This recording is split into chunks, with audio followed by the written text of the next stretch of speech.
missing someone. Love with all your heart. Missing someone.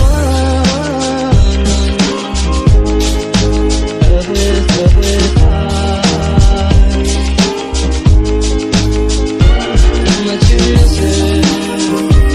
Olá pessoal, meu nome é Graziele e hoje vim falar um pouco sobre a Câmara Municipal de Valença. Bom, recebemos a ajuda de uma mulher, onde ela trabalha na Câmara Municipal e ela forneceu algumas informações sobre lá pra gente.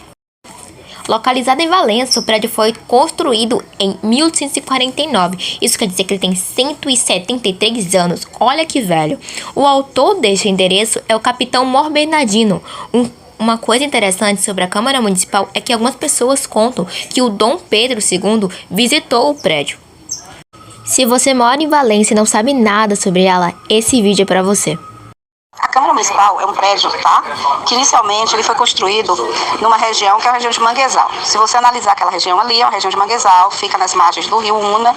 E a região antes eram áreas públicas, tá? Não eram áreas especificamente de território indígena. Toda Valença era habitada por índios, tá? Isso é uma verdade.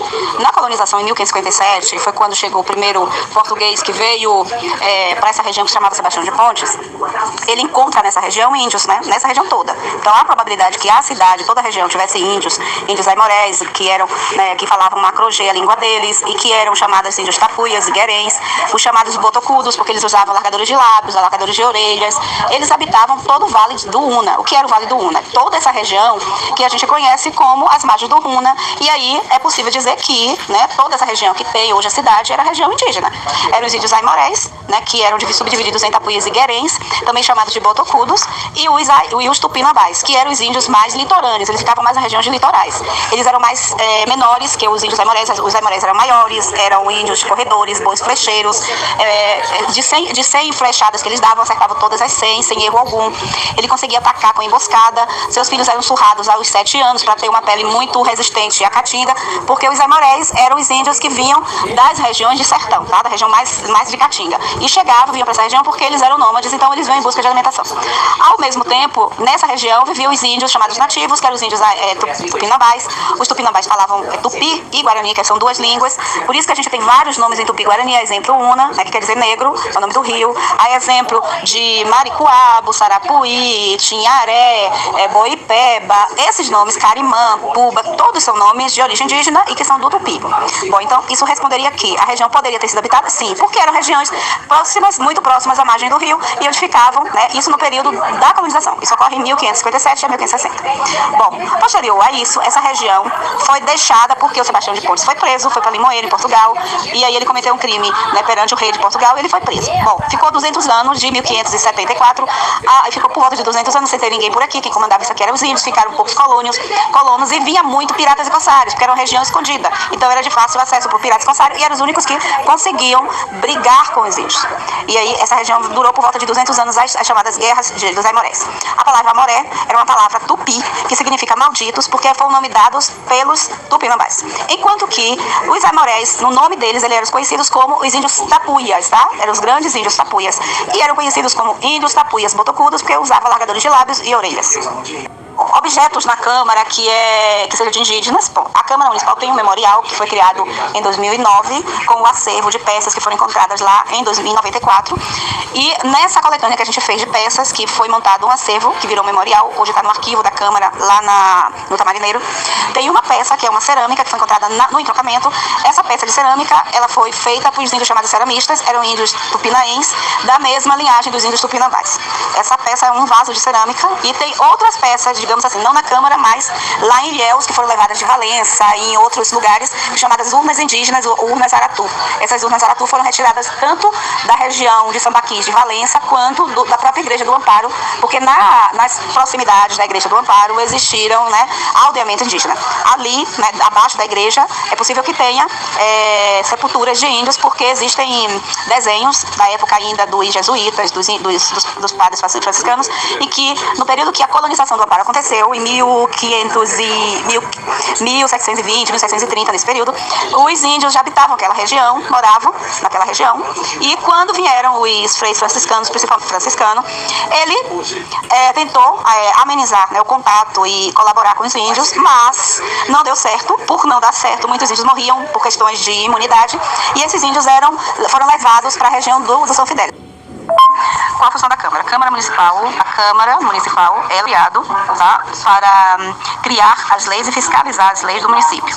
Ela foi criada, o Conselho de Valença foi criado em 1799, quando se instalou a primeira de criação do Conselho de Câmara. Tá? Logo, esse Conselho, depois, à frente, de 1799, foi criado o chamado a Câmara, como a gente conhece, Câmara Municipal.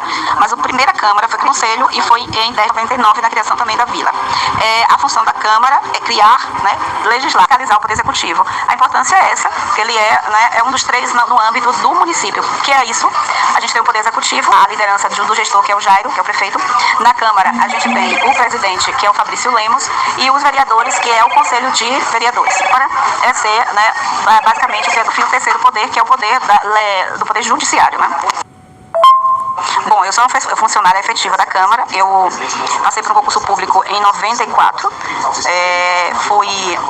Tomei posse em 4 de abril de 1995. E de lá para cá, né, eu estou como funcionária efetiva da Câmara, esse ano completando 27 anos. E o que mais me marcou? Bom, várias coisas me marcaram. Primeiro, se conhecer o prédio, conhecer a riqueza histórica que o prédio tinha. Me marcou muito, né, alguns fatos que foram realizados ali, dentre eles a comemoração dos 90 anos de Mustafa Rosenberg. Dr. Mustafa Rosenberg foi uma das pessoas que ajudaram a salvar os náufragos em agosto de 1942, na Segunda Guerra Mundial. E um fato que me marcou foi a gente conseguir fazer uma sessão solene para homenageá-lo. E logo depois fazemos o aniversário dele com a visita de uma das náufragas salva por ele, que foi uma garotinha chamada Valderez. Valderez veio, né, hoje uma senhora de quase 80 anos, e era na época da Segunda Guerra, salva aqui no torpedeamento dos dois navios, o Irará e o Itajibá. Chegando em Valença, foi abraçada por Dr. Mustafa, né, salva também, cuidada, e Dr. Mustafa era apenas um maqueiro ajudando. E foi desse episódio que Dr. Mustafa se tornou médico que hoje, né, nós temos, além dele ser também um confrade, ou seja, eu faço parte da Academia Valenciana de Letras, e ele é um dos participantes dessa academia, né, um dos grandes poetas do Brasil, né, reconhecidamente por seus livros e pela sua escrita.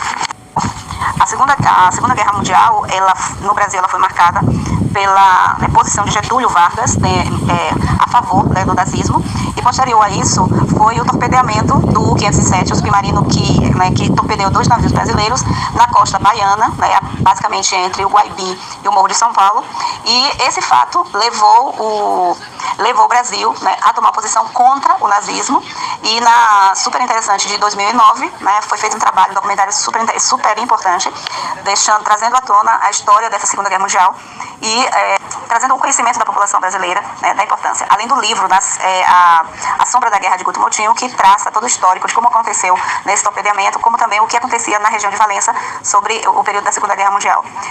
Esses 2 livros eu tenho na biblioteca, se vocês quiserem conhecer. Sim, o livro Diário de Viagem ao Norte do Brasil, de autoria do príncipe regente Dom Pedro II. Era um diário que ele escrevia viajando pelo Brasil, né? Ele faz ele narra, né, toda a sua viagem, e aí ele narra uma viagem que ele chega em Valença dia 21 e fica 2 dias. Ele se hospeda na Casa de Câmara, que é a casa, né, da Câmara Municipal de Valença. Ele faz o beija-pé, né, onde as pessoas vinham, que é um cerimonial do imperador. Ele também entrega alguns títulos de baronato, a exemplo do Barão de Jequiriçá, Isidro Madureira, que doa uma casa e que hoje é a Santa Casa de Valença. A exemplo do Lacerda, né, da família Lacerda, que também recebeu o baronato. A família imperial, que era um sapateiro. Esse sapateiro fez um concerto das motas do imperador e ele recebe o título de sapateiro imperial, né? E hoje é a família que a gente conhece como a família Fonseca, e faz parte dessa família, a família de Dr. Ronald. Várias histórias. Com certeza ele veio. O objetivo de Dom Pedro a vir nessa região não foi só, né, porque tinha o comendador e ficar na casa, porque foi o segundo sobrado mais bonito da Bahia, era a Câmara de Vereadores, né? E Dom Pedro veio, mas ele veio porque a Valença já funcionava, a primeira fábrica de tecidos finos do Brasil, de 1844. Já existia todo um complexo industrial com a segunda fábrica, a fábrica Nossa Senhora do Amparo, e também uma eclusa, né, que era uma comporta que fazia subir o nível do rio e levava as barcaças de algodão até a primeira fábrica, que foi a primeira fábrica de Valença, chamada Todos os Santos, e hoje conhecida como Fábrica de Cima. Música